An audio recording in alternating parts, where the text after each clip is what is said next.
Hello, everyone, and welcome to the XojoTalk podcast. I am Paul Lefebvre, the Xojo developer evangelist, and my special guest this time is Michel Bujardet, a name you might remember if you at all frequent the Xojo forums, because Michel is our number one forum poster for, I'd say, about a year now. And he has been using Xojo for a very long time, has a couple apps he sells here and there that we'll probably talk about. So, Michel, welcome to XojoTalk. Thank you for having me. Well, it's an absolute honor to have a celebrity such as yourself on XojoTalk. Someone who I think I talked about this a little bit last year when I had Norman Pilardi, a Xojo engineer, on XojoTalk. Because I think last year when he was on, he was the number one forum poster, but you have since eclipsed him, passed him in the totals, and the lead just continues to grow. So you're famous, internet famous in that manner, because pretty much everyone knows if you go to the forum, you ask a question, there might be an answer that'll pop up pretty quickly from you.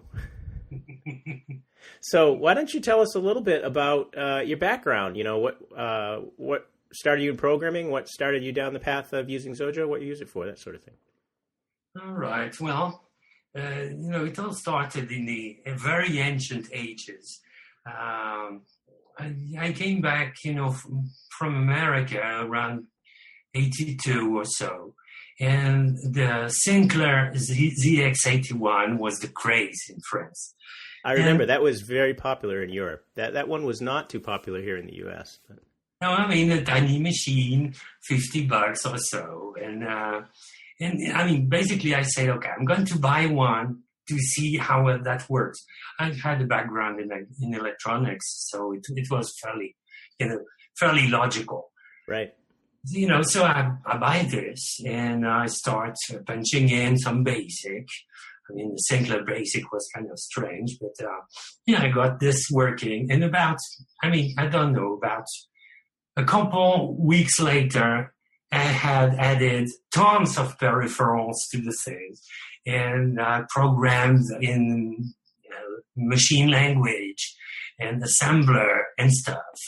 And basically, I had overgrown the stuff. It was far beyond what it was made to be.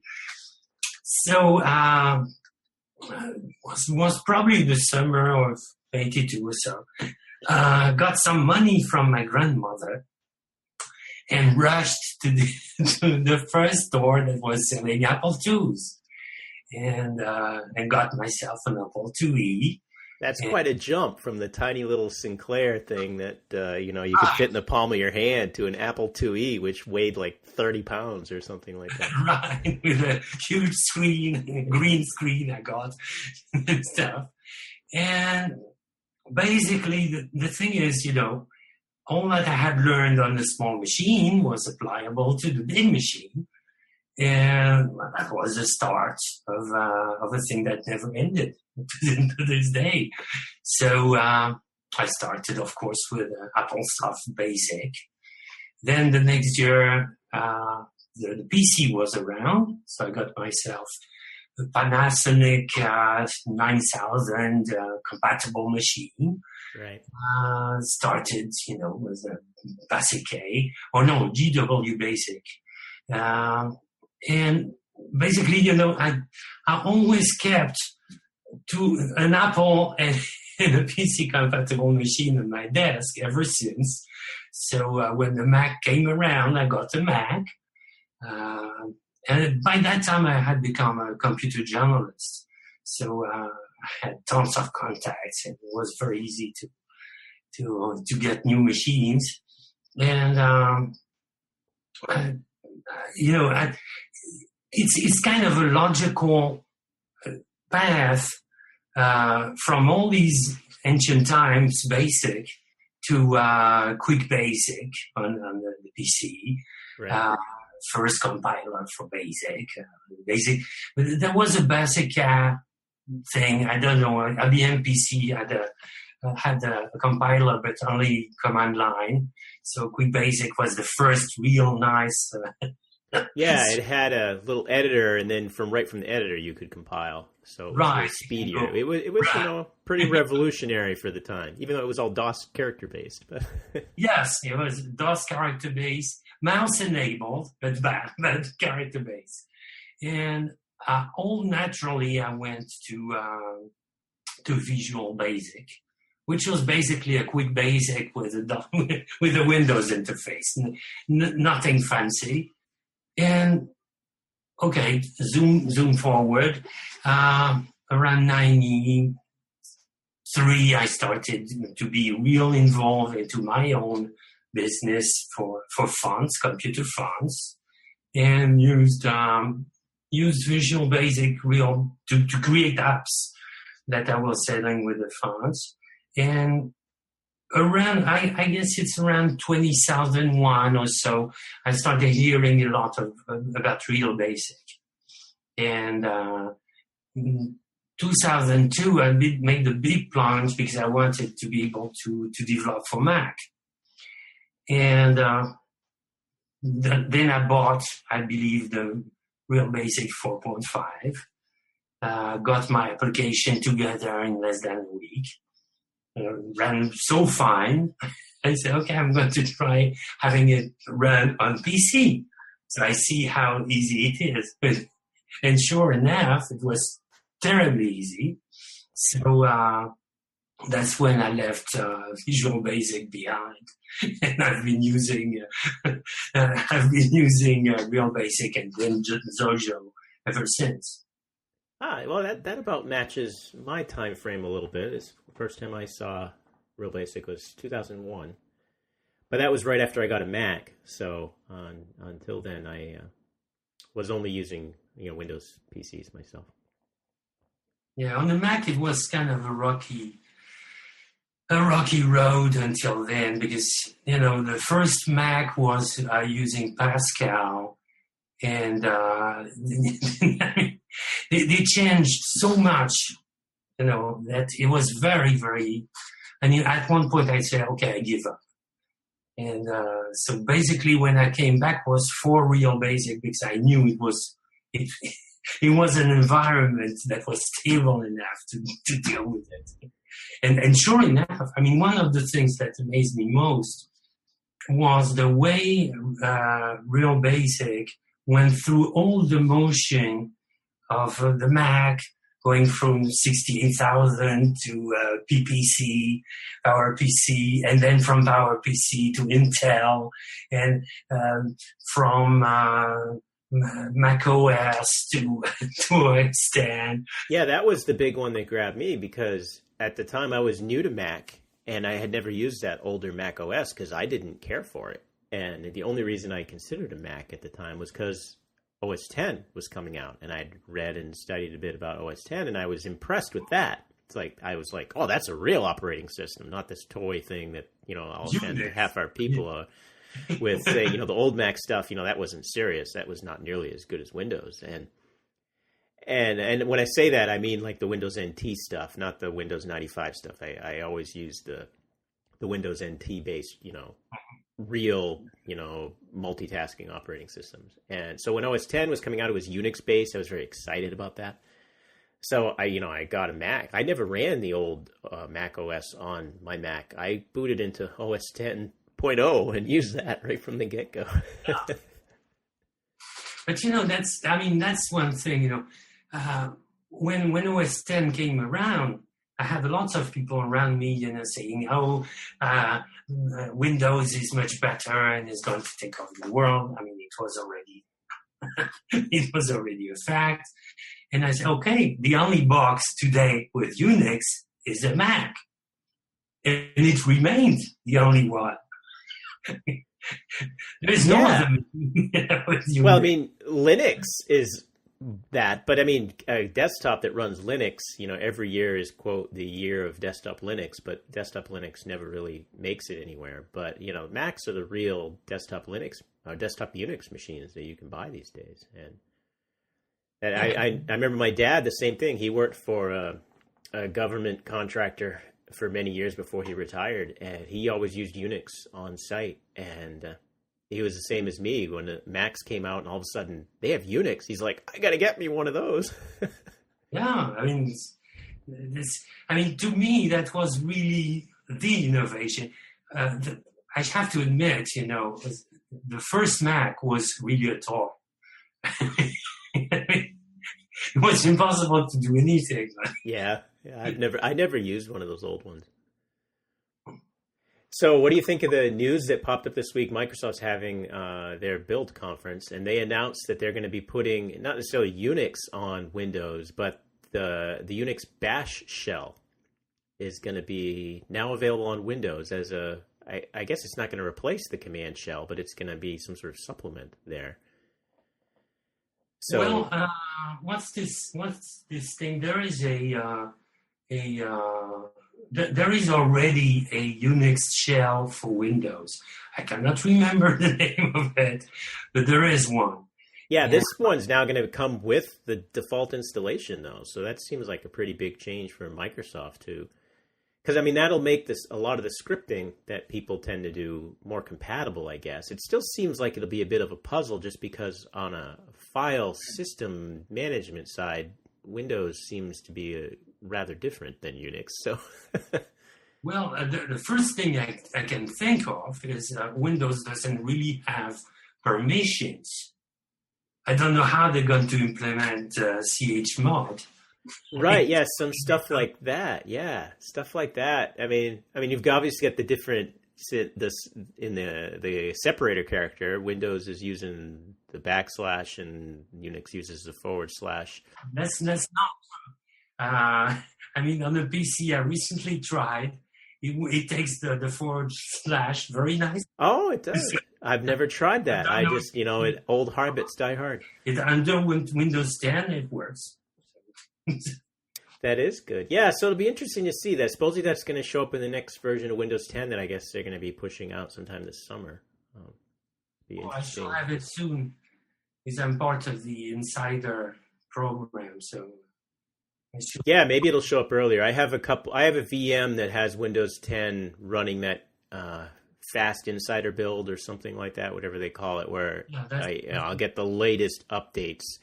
And then I also have a general Windows 10 VM that, runs the release stuff. And I don't go to the Insider one nearly as often. Usually when I do, I boot it up and then it runs for another hour doing all the updates. But it's terrible. I mean, they had, not this release, but the release last week was full of little bugs. I don't know. I mean, I call them relapses. One of the bugs that comes back very regularly is you cannot eject any USB drive. You go to the little thingy, say eject. They say no because I'm busy and stuff. It's still using it. They say stop it. I'm using this. Windows is amazing. It's a heuristic mechanism. Let's create a bug and fix it. It's I don't know. It's so fun. That said, I think it's a fantastic platform because as compared to the old Windows, the old, general public one, I think they learned a few lessons, and the thing is kind of more stable, more professional. But yeah, I don't mind Windows 10, but I've always been, kind of a dual platform guy. I used Windows for a long time, but I always like to try out operating systems too. As people that listen to the podcast know or have run into me, my virtual machine list in VMware Fusion has 20 or 30 VMs. I've got a lot of Linux VMs too that I, play with, test, install. I've got a lot of versions of Windows that are installed. I've even in the past have used OS2. Oh yes, IBM's OS2. Very good, sister.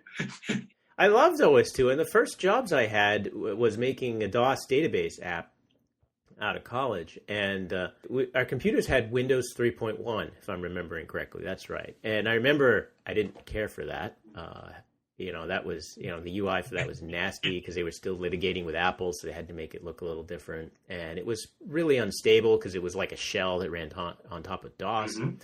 And I remember OS2 came out a little while after I started, and it was a fully preemptive multitasking operating system that could run DOS apps without any trouble and also had a Windows emulation layer. Yeah. So this was a tiny little company, so I didn't have to, go through layers of approval to do things. So I was able to just check with our IT person and said, hey, I'm thinking about putting OS2 on my computer. I'll still be able to do all my work. Is that a problem? And she said, as long as I don't got to support it, go crazy. And I was like, all right, I'm on it. So I remember I got OS2. It must have came on like 20 floppy disks at least. And I went in one weekend and set up my computer to run OS2. And I did that for quite a while. But I mean, I think it was less than a year because OS2 didn't really last long. Wow. It lasted, and it was, I believe the last version is Warp and Warp 2. And it lasted until about Windows 95, maybe a little later. Yeah. I had the Warp version. The problem was when Windows 95 came out, it added the Win32 programming interface. So you could have 32-bit Windows apps. And Warp could only emulate 16-bit Windows. So as we were starting to upgrade our apps and our tools to do 32-bit Windows, Warp quickly became of little use because I couldn't run anything. So I had to switch. But when I switched from Warp, I did not switch to Windows 95. I switched to Windows NT. Yeah. So I never really used the old DOS-based versions of Windows. I suspect very much that this is the journalist talking. When Microsoft and IBM joined together to create a new version of an OS, and basically Microsoft was supposed to distribute OS2. And I believe, I may be a wild guess, but there are many things in NT that looked terribly much like OS2. And I always suspected there was some kind of osmosis. Well, they definitely were working together. I've read a few biographies in history about this, and Microsoft and IBM were definitely working together on OS2, which was really intended to be the next big windowing operating system. But partway through that project, there was a difference of philosophy, and then Microsoft started to say, we don't like the path this is going down. We prefer the path we've started with on Windows. So they started to break apart, and then eventually they broke apart completely, and Windows ended up winning. But yeah, there was a lot of similarities because they started from a similar point. And I'd say it's more of the Windows NT OS2 is where a lot of the similarities lie. Yeah. Even some files have the same name. Oh, I've never noticed that. Yeah. I mean, at the time I never could get a real hard fact. But that was the kind of thing behind my mind. I was, okay, there is something here that's strange. And well, time passed by. All right, well, switching back from the old archaic days of OS2. So you're now using Xojo. You started in the early 2000s using, I'm just going to stick with the term Xojo rather than referring to its multiple names. So it's too many syllables for me to keep repeating. And you've been using it through the years, essentially rebuilding or migrating or doing new apps using it. And that sound accurate? Yeah. Yeah.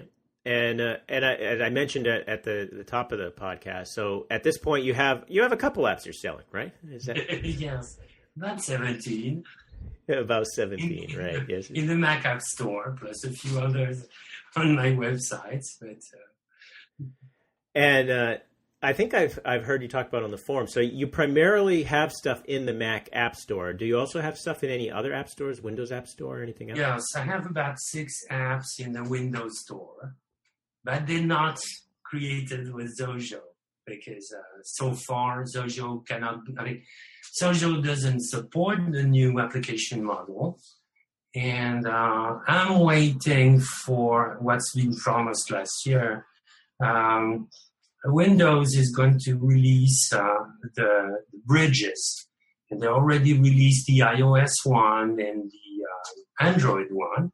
that allow people who have developed iOS apps and Android apps to run them under the new Windows application model.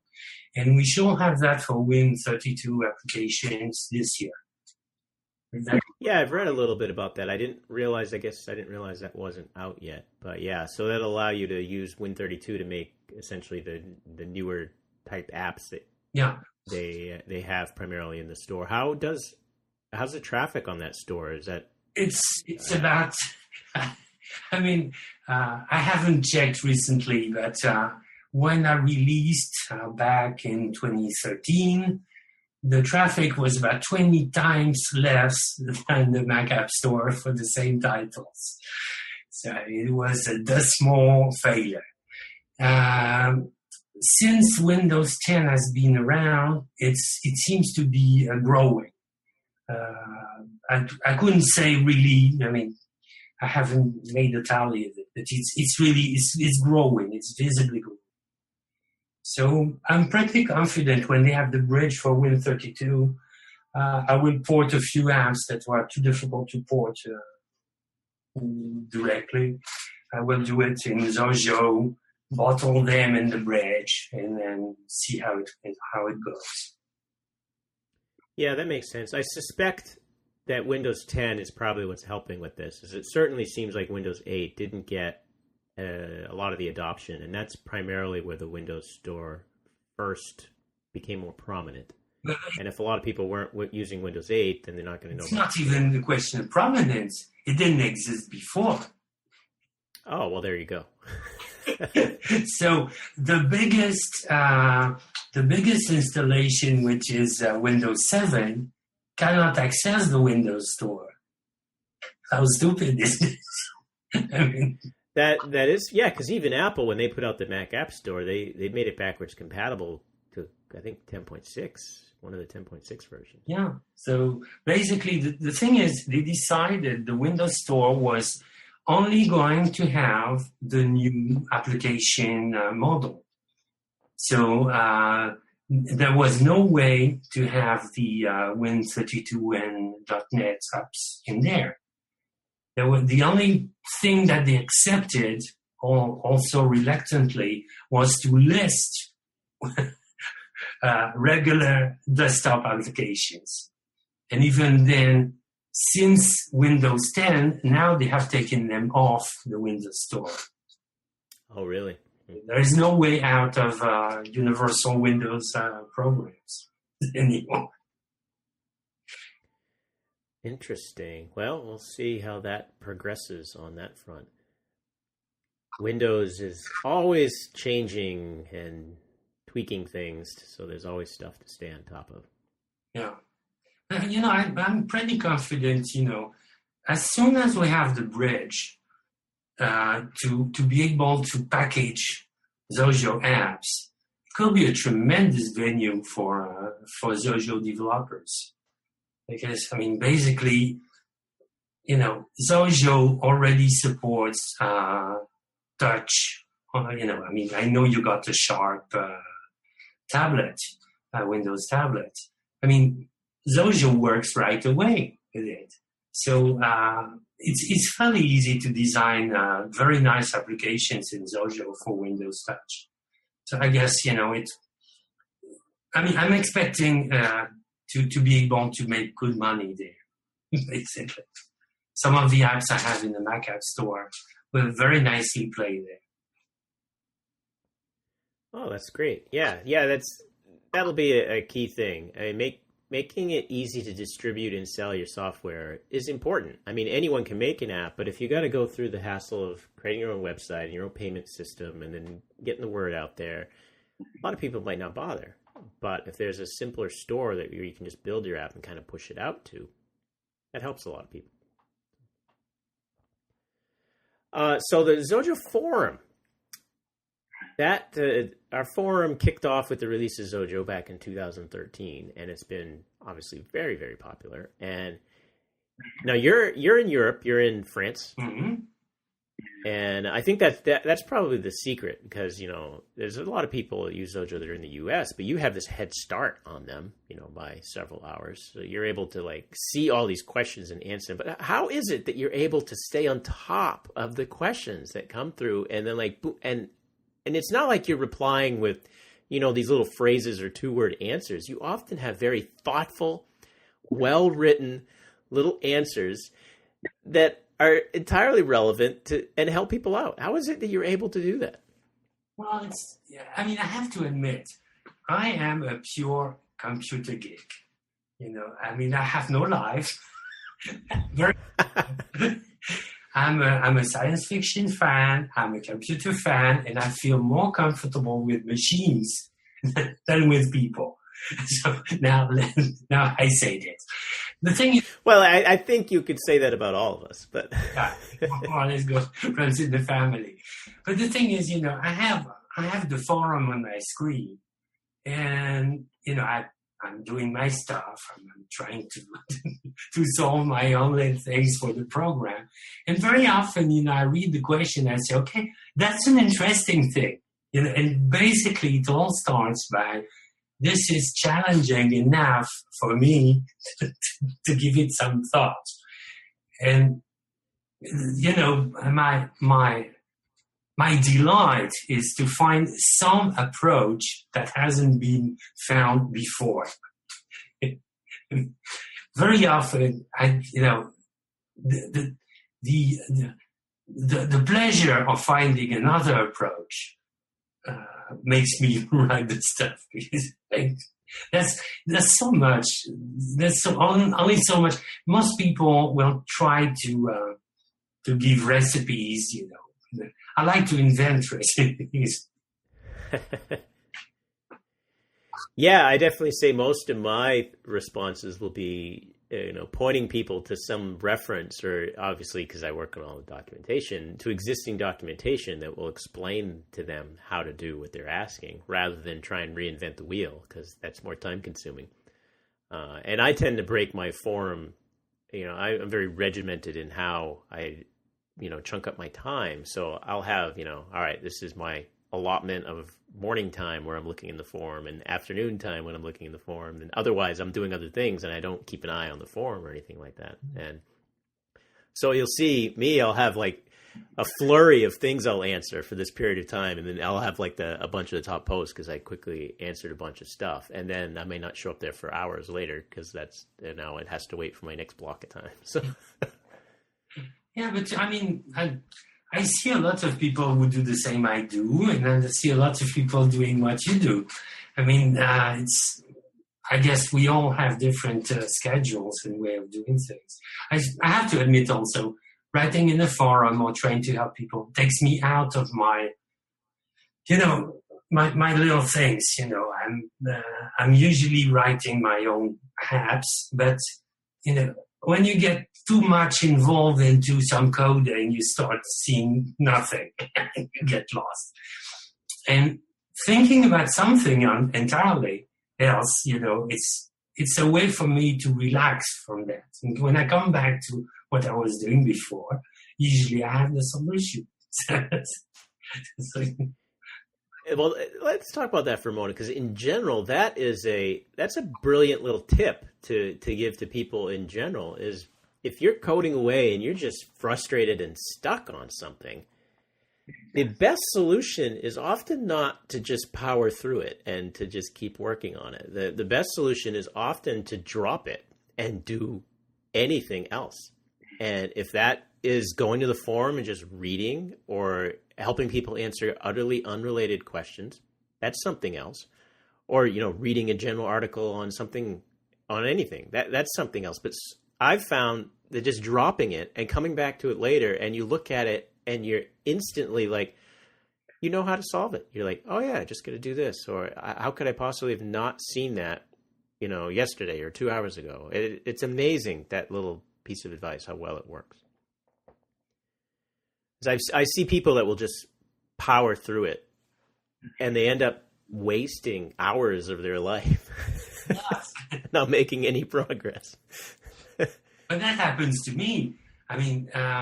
usually the bad thing is, when I reach midnight and I'm still coding, and I get stuck, and I start trying things, and actually I'm messing it up badly.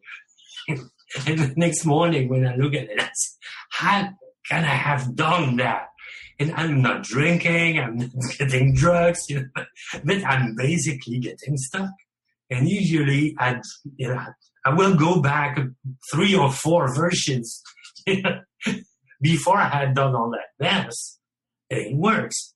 But, that's really getting way too involved into something that never works. One has to smell the roses, as it were. Yeah, coming up for air, just taking a breather, thinking, because programming is primarily about thinking. You have to think and understand what you're trying to do. It's not about banging out code per se. If you don't know what you're trying to do, or you don't understand it, you can write all the code in the world. It's not going to work. And so sometimes it's better to just not be even typing code, but to instead, lean back and ponder the problem you're trying to solve, or even take a break from the problem so you can come back to it with fresh eyes, fresh brain, and see what works. I also get, when I get real lost, I take a walk. And, Paris is a walking city. So, very often, I just walk and I sort of think about it, but enjoying the walk as well. And when I come back, usually I have the solution.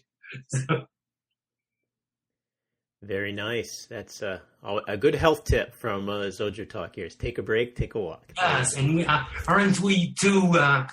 that's one of the defects of being a programmer. We tend to be very sedentary and not having enough exercise. At least walking is good for the heart.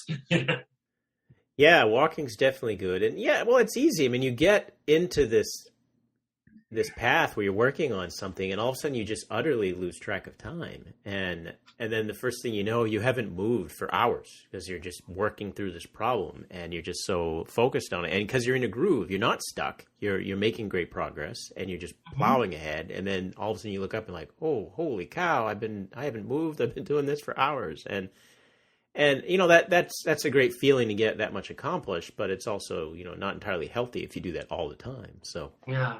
It's tricky to find a balance, but being able to get outside. Certainly here in the Northeast U.S., we're waiting for spring to arrive, and today the temperature is actually supposed to be reaching the 60s Fahrenheit. That would be what for you guys, like 15, 16 Celsius? That's much better than what we have today. Okay. Let me see, 5. Oh, that's the 50s, small 50s. So you got to beat the weather than we do. Yeah, well, this is an outlier. They're saying at this point in the next couple of days it's going to get cold again, probably snow. And I'm like, seriously? Maybe you guys are all, pranking us or something. But no one wants to see snow as you're starting to roll around in April, no matter where you live, I don't think. So. Yeah, where are you located anyway? I am in the Northeast U.S. in Maine, which is, I'm about 6 hours northeast of New York City and a couple hours north of Boston. Yeah, so that's real cold. It can get cold. I'm right near the ocean. I'm probably a couple miles from the ocean, which helps stabilize the temps here in the winter, generally speaking. Because ocean water doesn't really get, to freezing, really. So it can keep the temperature a little more moderate than if you just go inland, a distance, and by the time you get to the mountains or something like that, that's where it gets cold and, there's a lot of snow. But here by the water, that helps a little bit. It hurts us in the summer. What's that? You got the lobsters in Maine. Yes, the lobsters in Maine. That's probably our big call to fame is lobsters, which, I like lobsters, I guess, but I don't see the grand appeal. It's not like it's my favorite food. They're kind of chewy. They're ugly as heck. Once a year is okay. Yeah, but people come to Maine in the summers for tourists, and it's like, we're going to get good lobster. We're going to get good lobster. I'm like, I don't know. I wouldn't pick lobster, but whatever. Well, you must have also oysters over there. Yes, lots of oysters here. I don't care for oysters. Well, I'm French. I'm able to eat anything. So. So you this year are going to be attending our XDC conference in October. Okay. And is this your first one? Yeah. Yes, it is your first one. You're also going to be speaking. You want to give people a little teaser as to what you're going to be talking about? Well, basically, the title of the thing is Responsive Design for Desktop and Web. And I intend to give some tips and tricks about how to get an app to run just the same and just well on a small, tiny tablet up to a 5K screen. And you're talking how to get the UI to essentially adapt to those different sites. Indeed. It's more familiar to people who do HTML and stuff, but it's not that difficult to obtain in Xojo. So I want to basically to start by the beginning, the locking system, and work out to more elaborate methods. But I believe it's going to be very important because, especially for Windows developers, tablets are here. So it's very important. Right. Oh, I mean, Microsoft sells a tablet now. I mean, they sell actual hardware that's running Windows. They haven't done that before. Right. And that means, I mean, our UI cannot stay old-fashioned. It has to be able to adapt to these machines. As Windows is concerned, their UI is no longer 3.1. It's something that gets real close to iOS. It's, between the flat look and the rest. We have to leave behind the old controls, and we have to be conscious about what a modern UI is. And I believe it's the same for people who encounter iOS. Even if I say desktop and web, it's also true that I read all too often people getting totally lost with auto layout. And then, auto layout is already available with RoboViews WE that I provide for the web, and I see a lot of people using it. So it's only a matter of getting used to the concept.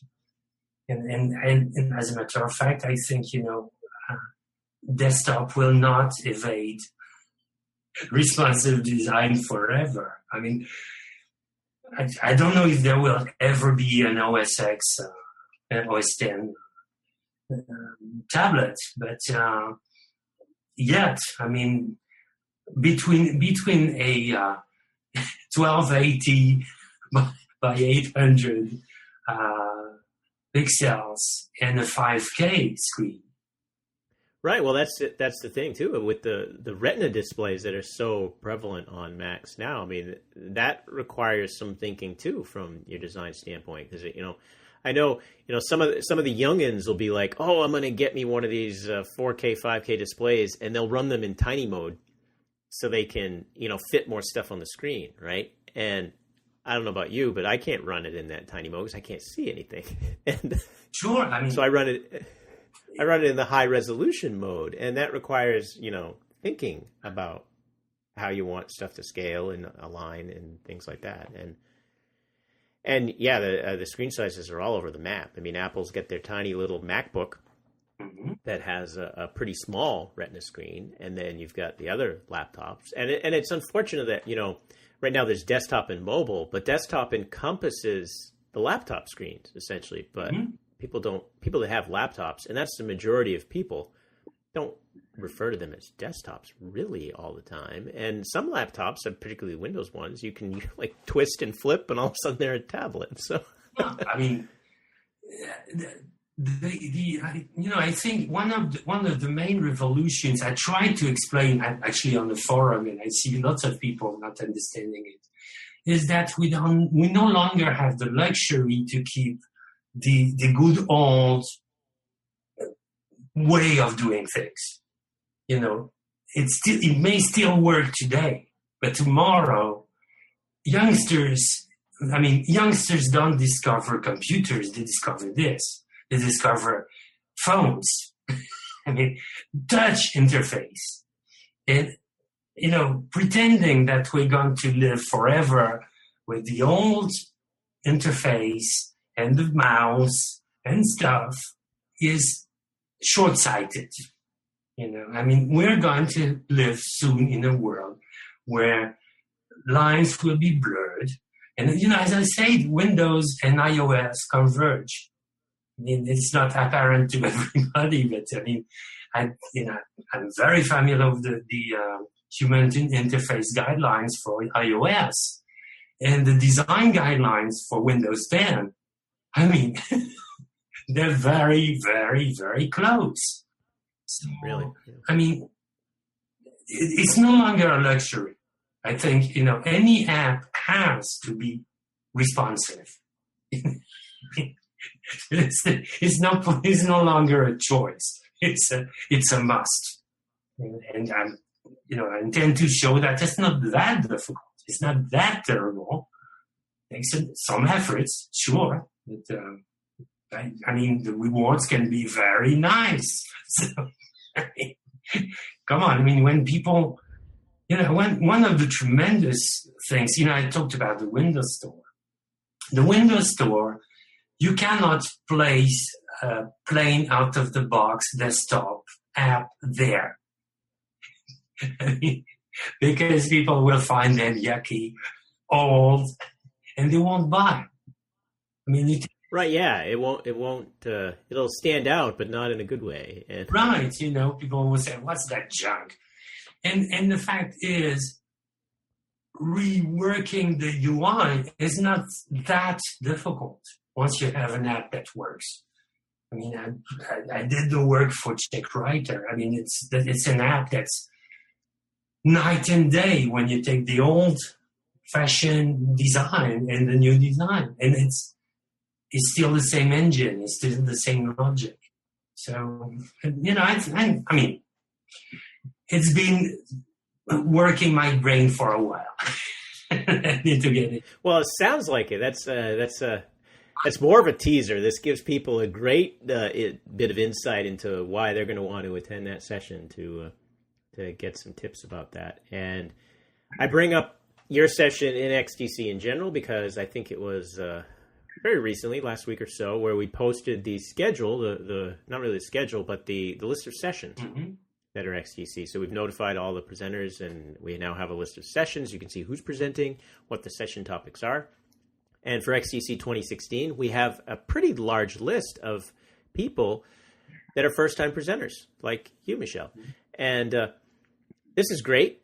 A lot of new topics that haven't been done before, so it's kind of a snazzy, fresh, new approach to stuff. You're not going to hear a topic that's been at the last 3 XTCs. There's a lot of new topics covering different things by different people. So definitely I'll have the actual link to that in the show notes for the podcast, so you can click on that and take a look at the full schedule and register away. As Dana likes to remind me, we're already over 50% for registration. We're a bit ahead of our typical rate.